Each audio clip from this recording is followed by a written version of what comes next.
At my son's wedding, a $100,000 event I paid for his bride told me to leave. She called me an embarrassment in front of her friends.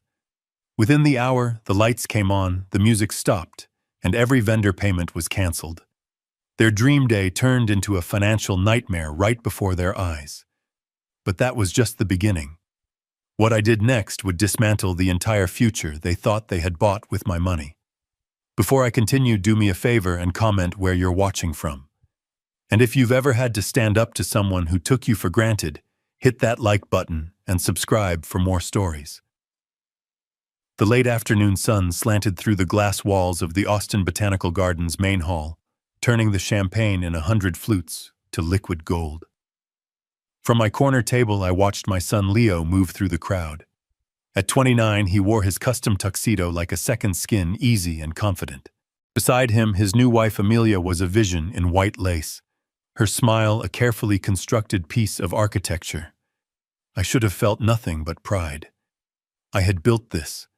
Not just the party, but the man himself. Every custom floral arrangement, every bottle of French champagne was a testament to the overtime shifts I'd pulled, the vacations I'd skipped, the steady, quiet work of a lifetime building a construction company from nothing. My wife Caroline would have loved this. She would have seen the beauty and ignored the cost. But she also would have seen the look in Amelia's eyes every time she glanced my way. It wasn't the warmth of a new daughter.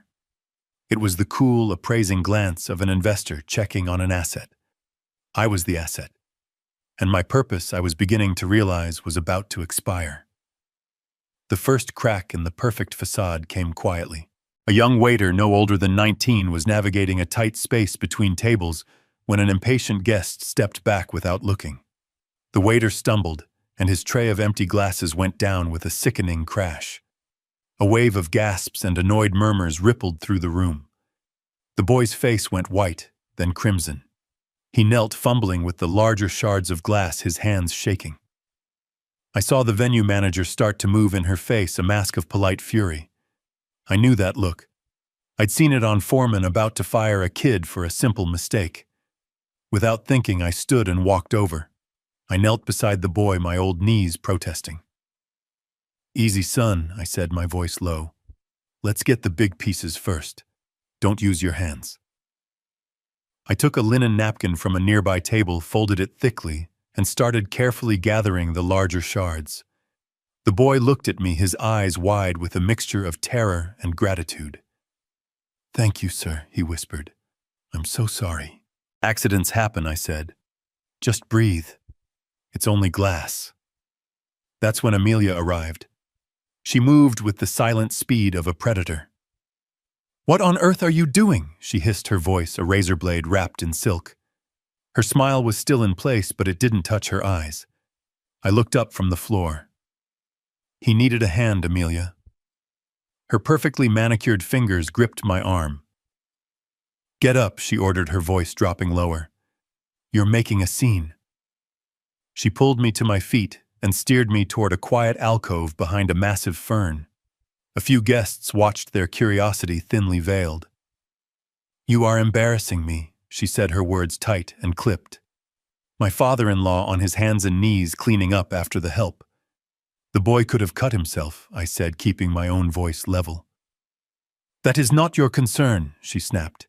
"Your concern is to look like you belong here, and right now you look like one of them."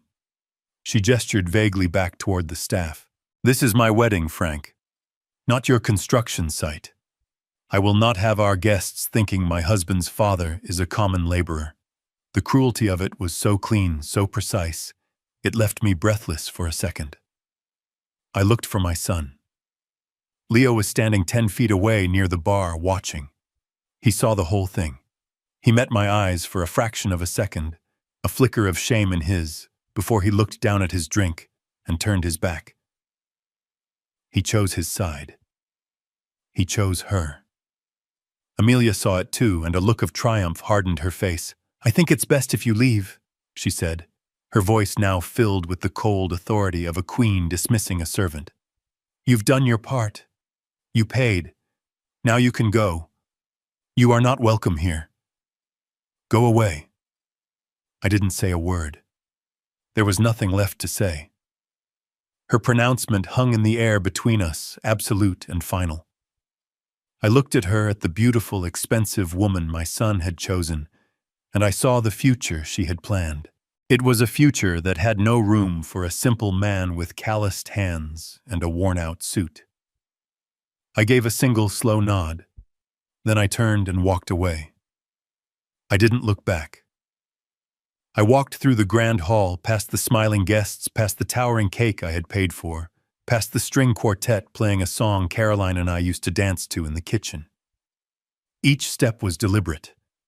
I could feel their eyes on my back, the whispers starting to bloom in my wake. At the main entrance, I handed the valet my ticket without a word and waited.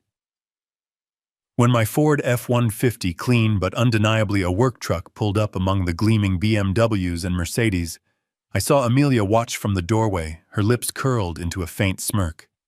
It was the final, perfect insult. I got in the truck, the familiar scent of leather and sawdust, a small comfort. I pulled out of the long curved driveway and onto the main road. But I didn't head for the highway.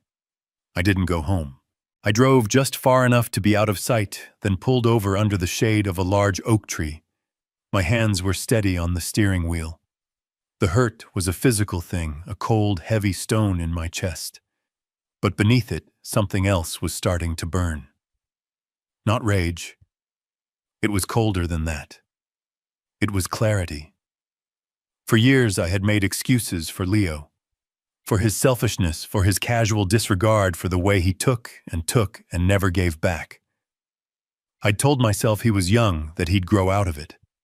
I'd told myself my job was to provide to smooth his path. I saw now that I hadn't been smoothing his path.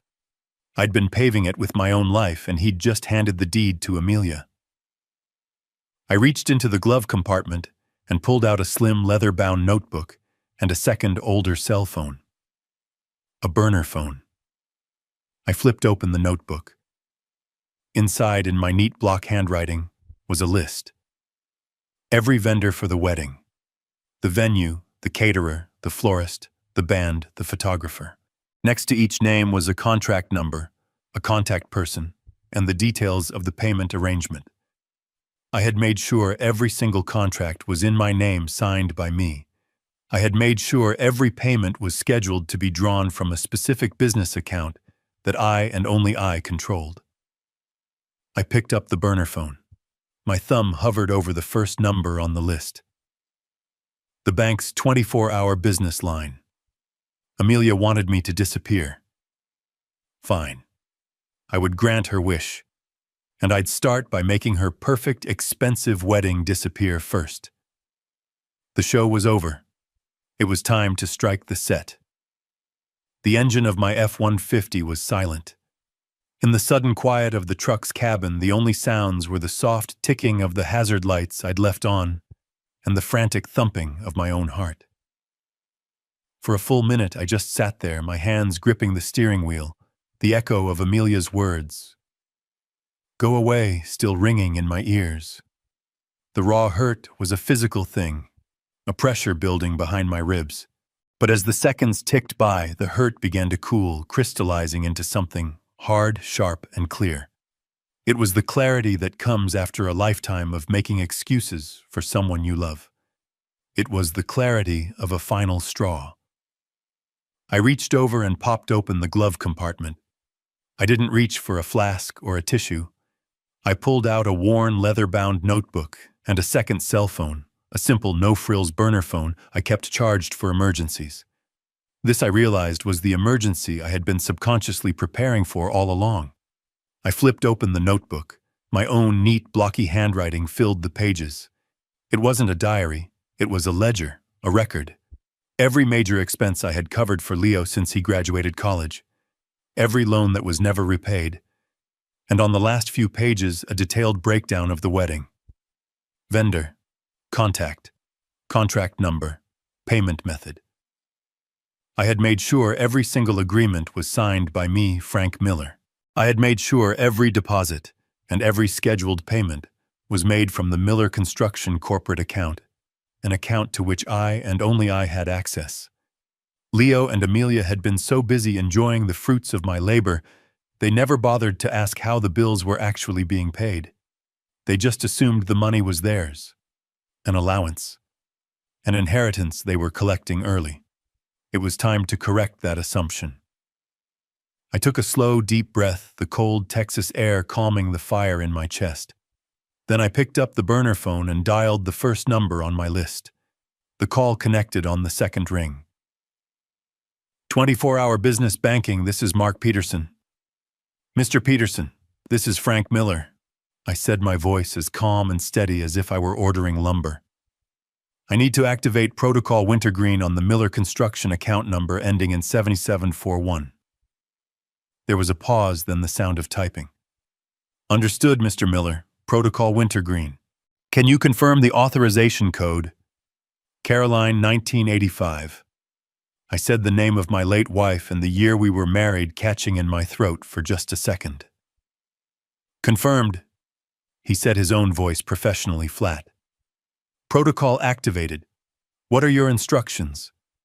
I need an immediate stop and reversal on all debit authorizations made in the last 72 hours to the following vendors. I read them off the list. Austin Botanical Garden, Gilded Lily Catering, the Starlight Quartet, and Visions in White Floristry. Understood, Mr. Miller. All payment authorizations to those entities from account 7741 are now revoked. Is there anything else? No, that will be all, I said, and ended the call. 1 down, 4 to go. My next call was to the venue manager, a woman named Susan Henderson. Good evening, Austin Botanical Garden, she answered, her voice polished and polite. Mrs. Henderson, this is Frank Miller calling. I am the signatory on contract number 1023B for the Miller wedding. Oh, yes, Mr. Miller. Is everything all right? A beautiful event. The event is over, I said, my tone leaving no room for argument. Pursuant to Clause 7B of our agreement regarding payment authorization, I am informing you that final payment has been withdrawn. The contract is terminated effective immediately. The silence on the other end was heavy with shock. I don't understand, Mr. Miller. The reception is still underway. That is no longer my concern, I said. For collection of any and all outstanding fees, you will need to speak with Mr. and Mrs. Leo Miller directly. Good evening. I disconnected before she could protest. The next 3 calls were even shorter. To the caterer, to the band leader, to the florist. The message was the same. Payment has been canceled. The contract is voided. Please direct all invoices to the bride and groom. Back inside the grand hall, the first sign that the world had tilted on its axis was the music. The Starlight Quartet was halfway through a soft, romantic melody when the lead violinist faltered, tapped his music stand, and looked back at his colleagues with a confused frown. He put his instrument down. The others followed. The sudden silence was jarring. Then the house lights flashed on, flooding the room with a harsh, unflattering glare. The warm, candle-lit ambiance evaporated, replaced by the sterile brightness of a cafeteria. A nervous murmur spread through the guests. Amelia was in the middle of a story, laughing with a group of friends when the lights changed. Her laugh died in her throat. She looked around, her face a mask of confusion and annoyance. That's when the staff started clearing the tables. Not subtly, but with a quiet, unnerving efficiency. Waiters began removing half-full glasses of champagne. Bussers started scraping plates, even as guests were still eating. "What is going on?" Amelia demanded, her voice rising, as she spotted Mrs. Henderson marching toward her, a clipboard clutched in her hand. Leo intercepted her first. "Susan, there must be some mistake. The lights—" "There is no mistake, Mr. Miller." Mrs. Henderson said, her voice as cold and polished as the marble floor. She didn't look at Leo. Her eyes were fixed on Amelia. "We just received a call from the contract holder, Mr. Frank Miller. He has revoked all payments. Per his instructions and our contract, this event is terminated." Amelia's jaw dropped. "He what? He can't do that." "He can," Mrs. Henderson said. "And he has." Now there is the matter of the outstanding balance. She held out the clipboard. For services rendered plus the contractual fee for premature termination, the total comes to $65,700. We accept all major credit cards. Just then the head caterer appeared, his white chef's coat stained with sauce and fury. "Mrs. Miller," he said, waving an invoice. "My payment was just declined. I have a bill here for $12,000. The band leader was right behind him, followed by the florist. Each one held a piece of paper. Each piece of paper had a number with a lot of zeros. "This is insane," Leo stammered, fumbling for his wallet. "It's a misunderstanding. I'll handle it." He pulled out his own credit card, a platinum one I knew he was proud of, and handed it to Mrs. Henderson. The silence was absolute as she swiped it. A moment passed. Then came the small, quiet, terrible sound of a declined transaction. "I'm sorry, sir," she said, not sounding sorry at all. "This card has been rejected." Leo stared at the card as if it had betrayed him. He looked at Amelia, his face pale with panic. The color had drained from her face too, leaving a splotchy white mask of pure rage. Her hands resting on the table clenched into white-knuckled fists. The dream wedding she had curated so perfectly, the one designed to launch her into a new social stratosphere, had just publicly, spectacularly imploded. All around them, guests were grabbing their coats, whispering, and trying not to stare as they fled. Back in my truck, I watched my phone light up. Leo, then Amelia, then Leo again. I pressed the silence button and put the phone face down on the passenger seat. I started the engine, the familiar rumble of the V8, a comforting sound. I had pulled the pin. Now all I had to do was drive away and listen to the beautiful, distant sound of the explosion. I didn't drive home after leaving the wedding. Home was a place of memories, a place Caroline and I had built, and I wasn't ready to let the evening's ugliness seep into its walls. Instead, I drove to the one place in Austin that always felt as quiet and serious as my own thoughts, my office. The Miller Construction Building was dark and silent on a Saturday night, a 3-story monument to a lifetime of blueprints and deadlines. I let myself in the familiar click of the lock, a comforting sound in the stillness. I didn't turn on the overhead lights, just the small lamp on my old oak desk. The room smelled of sawdust coffee and the faint, clean scent of paper. This was where I had always done my real thinking. The adrenaline from the phone calls had faded, leaving behind a profound calm. I had set the dominoes in motion. Now I just had to wait for them to fall. It brought me no joy to do this. But a foundation built on lies cannot stand. My only job now was to oversee the controlled demolition. The first call of the new day came not to me, but to my lawyer, David Chen, at 7 a.m. Monday morning. I was already in his downtown office when he took it, nursing a cup of coffee that was strong enough to hold up a nail. David was more than a lawyer. He was a friend of 30 years, a man whose mind was as sharp and clean as the crease in his trousers. He listened, nodded, and his only response was a quiet, "Understood." He hung up and looked at me. That was Susan Henderson from the venue. "She sounds stressed." She confirmed they presented Mr. and Mrs. Leo Miller with an invoice for $65,000 which they were unable to pay. David allowed himself a small, rare smile. Protocol Wintergreen was a success. Is Phase 2 greenlit? It is, I said. Let's review the architecture one more time. What Leo and Amelia never understood, what I had perhaps hidden too well, was the nature of the gilded cage I had built around my son. I had hoped it would be a launch pad for him, a foundation from which he could build something of his own. Instead, it had become a comfortable hammock, and he had invited Amelia to lie in it with him. Leo believed he was a rising executive at a dynamic tech startup called InnovateX. What he never bothered to learn was that the primary seed funding for InnovateX came from a quiet venture capital firm, which was in turn wholly owned by a trust I controlled. The investment agreement, which David had drafted himself, contained a tightly worded morality clause, Clause 12.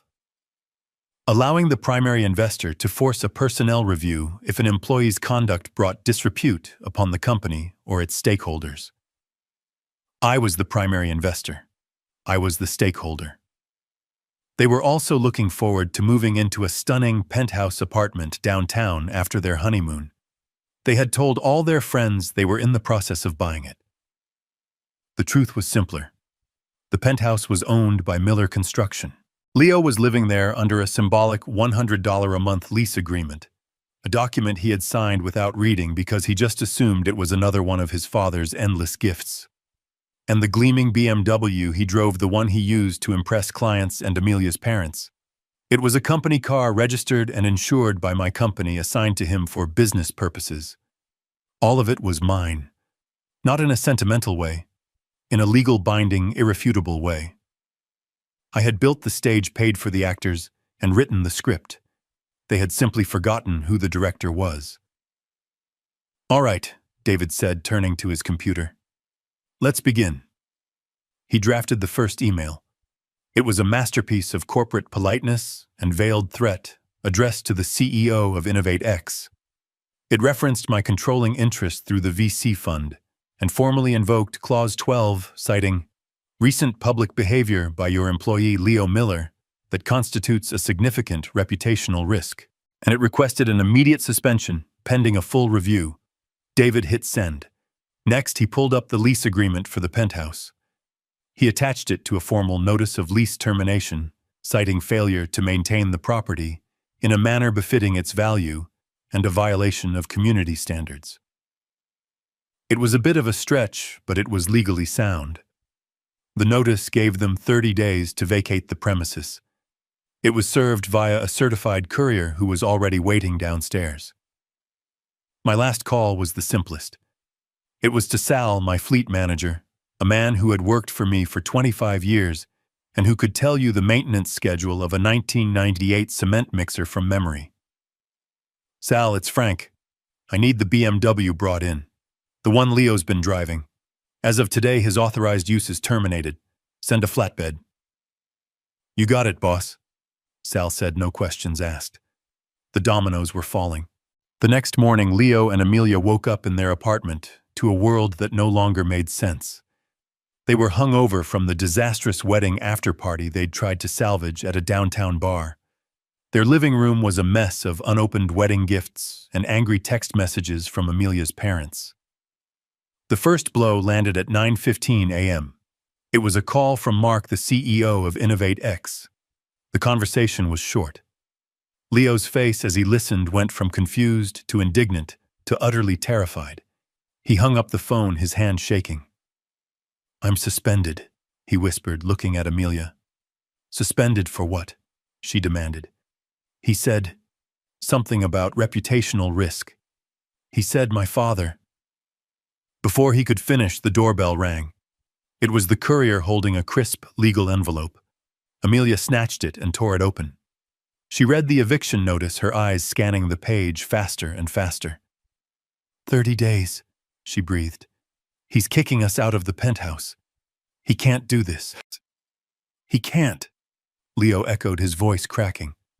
We were going to buy it." As if on cue, they heard the sound of a heavy engine from the street below.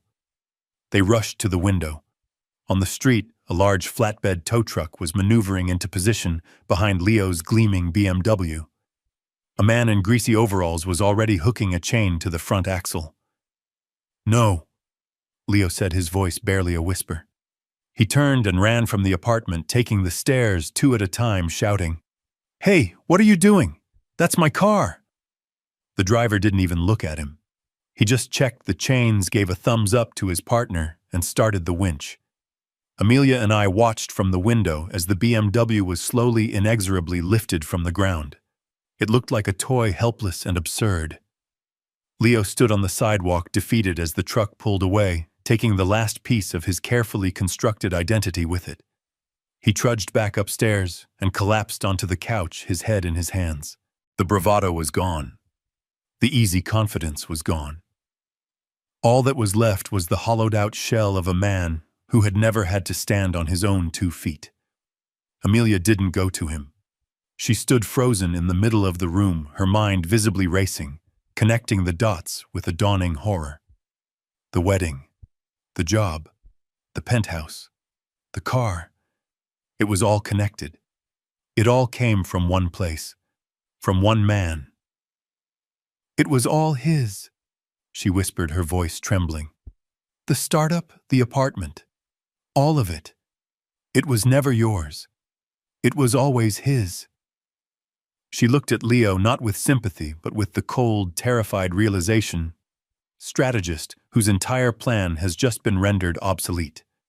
She had married a prince only to find out he was a court jester, and his father, the quiet, unassuming man she had dismissed and insulted, was the king.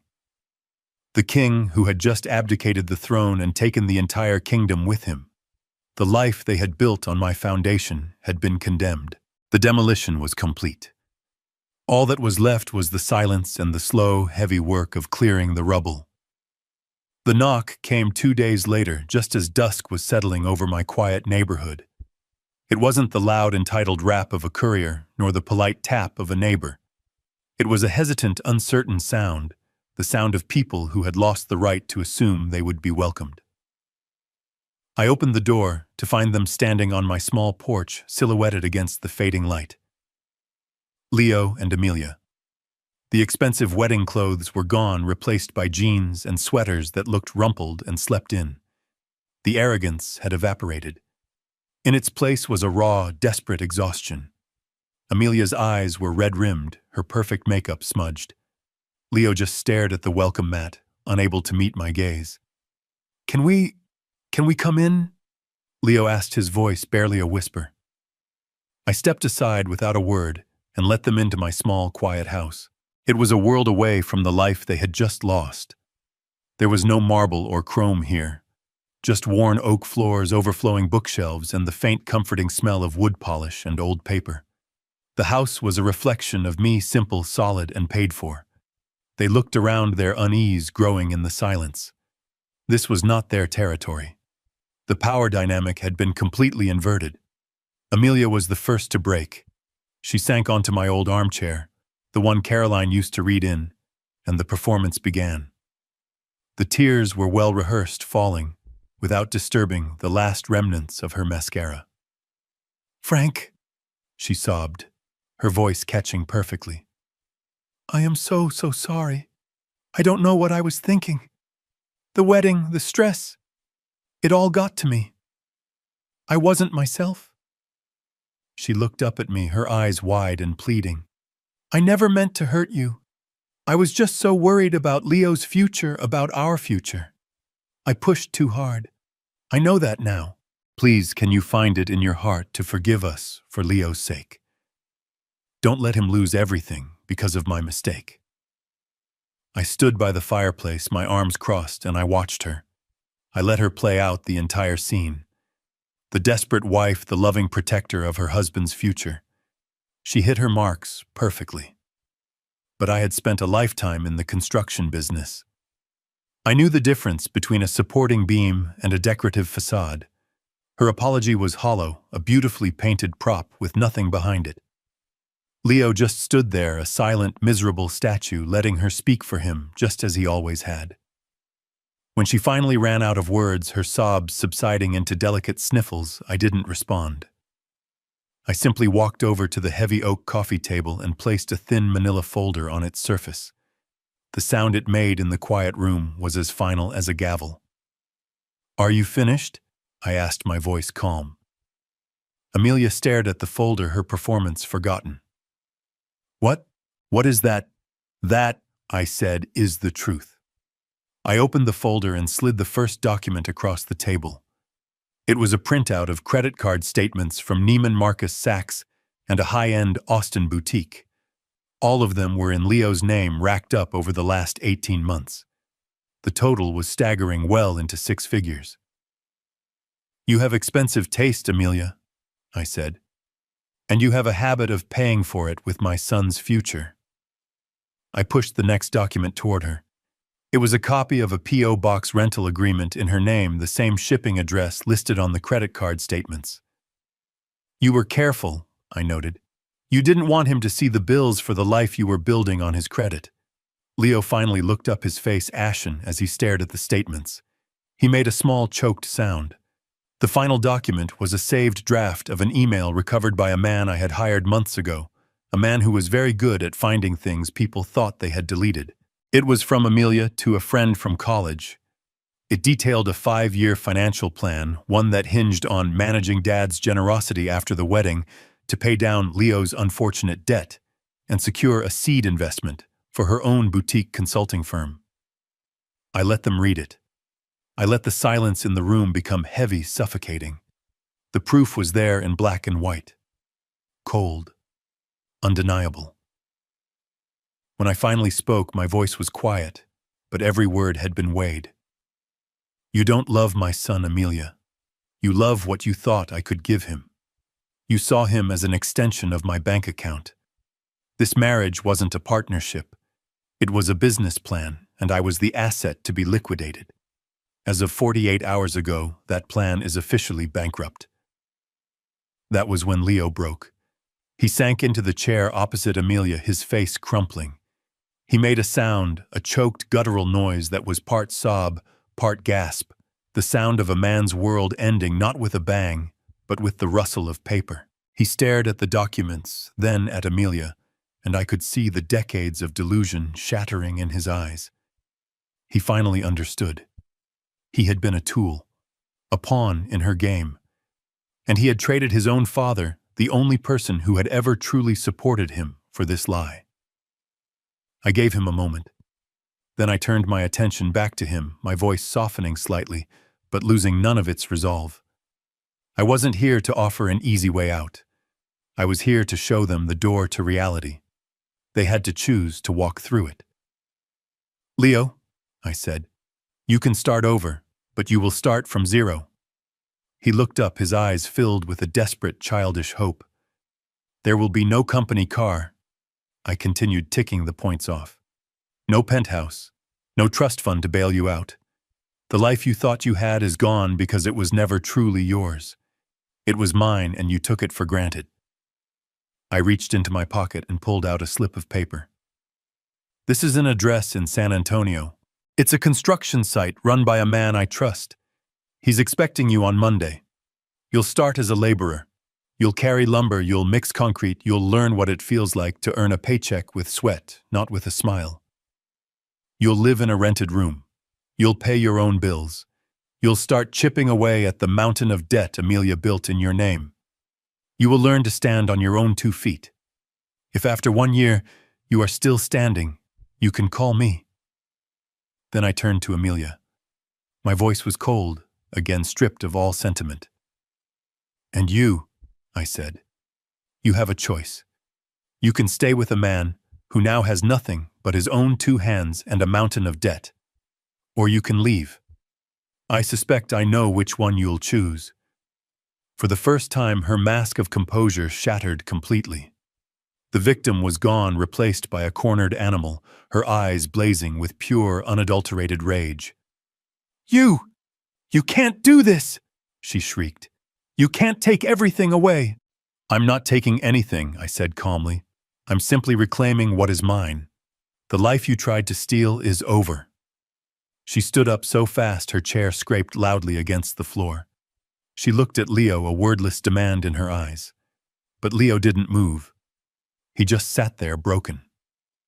Seeing she had lost her pawn, she shot me one last look of pure hatred, grabbed her purse, and stormed out of the house, slamming the door behind her. The sound echoed in the quiet room. Leo didn't even flinch. He just sat there, his head in his hands, his shoulders shaking with silent sobs. I walked over and placed a hand on his shoulder. It was not a gesture of forgiveness. Not yet. It was the simple, heavy acknowledgement of a shared wreckage. The acknowledgement that the demolition was over, and now the long, slow work of rebuilding had to begin. A few weeks passed. The initial storm of phone calls and frantic text messages had subsided, replaced by a heavy, profound silence. I heard through a mutual acquaintance that Amelia had left packing her bags in the middle of the night, and leaving behind nothing but a mountain of bills and a note that said, This isn't the life I signed up for. I felt nothing. Her chapter in our family's story was over. As for Leo, I knew he was staying on a friend's couch, adrift in the wreckage he had helped create. I did not reach out. The path forward had to be his to find. One clear, cool morning, I found myself driving back toward the Austin Botanical Garden. I wasn't sure why, but my truck seemed to know the way. I parked and walked through the gates, the air smelling of damp earth and blooming roses. The grand hall was empty now, sunlight streaming through the tall windows, illuminating dust motes dancing in the air. It looked peaceful, innocent, as if it held no memory of the disaster that had unfolded within its walls. Mrs. Henderson saw me from her off office and came out to greet me, her expression cautious. "Mr. Miller," she said, "I wasn't expecting you." "I know," I said. "I just had some unfinished business." I handed her an envelope. "This should cover all the outstanding invoices from the event. The caterer, the band, everyone. Please make sure they're all paid in full." She took the envelope, her eyes widening as she saw the certified check inside. "Frank, it's the full amount. You don't have to do this. The contract was a legal matter," I said, cutting her off gently. "This is a moral one. They were my guests. The people who worked that night were just doing their jobs. I won't have hard-working people suffer because of my family's mess." She looked at me, and for the first time I saw something other than professional courtesy in her eyes. I saw respect. "Thank you, Frank," she said softly. "There's one more thing," I said, taking a breath. "The money I had set aside for my son's future, the investment for his company, the down payment for the penthouse, it's a substantial amount, around $2 million. Mrs. Henderson just stared, speechless. "I want to donate it," I said.